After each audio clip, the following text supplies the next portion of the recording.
Ooh, lodi, it's Darwin Day, and I seen a lot of memes this morning about the beauty of life and evolution and all of that stuff. But you got to be careful with memes because they present tiny bits of information as these grand truths, and you got to be careful about it. So I looked up the origin of species and I found an expanded version of what was said in some of those memes, and it's important to keep in mind that Darwin wasn't all, beauty and wonder and all that stuff. He mentioned that there's some nastiness to life, as we all know. But just in case, I want to read some of these expanded quotes from The Origin of Species, just to kind of situate us so we know what's going on. So the meme that I'm talking about in particular was talking about the grandeur and the beauty of life, etc., etc. But um, there's some quotes from The Origin of Species that kind of balance that out. So this one goes, this is from chapter 3. It says, from the war of nature, from famine and death, the most exalted object which we are capable of conceiving, namely the production of higher animals, directly follows. But he also says in chapter 14, he actually says, there is grandeur in this view of life.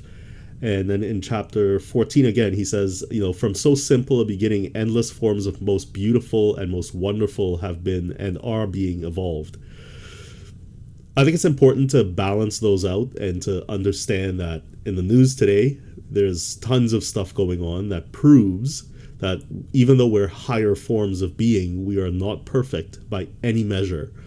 We still, despite our technological advancement and our expanded minds, we still have war and violence and murder and disease and famine and climate change is coming up. Like, I mean, we still have a lot of nasty stuff to work out. So it's not that we're these beautiful, wonderful beings.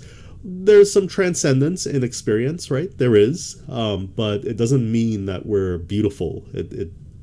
It means we can experience beautiful things. Some things are beautiful, but not all of it. Not all of it. On that note, I want to talk about another point about antinatalism, and that's where some anti-antinatalists think that if you accept antinatalism, it means that you hate children. You hate your children.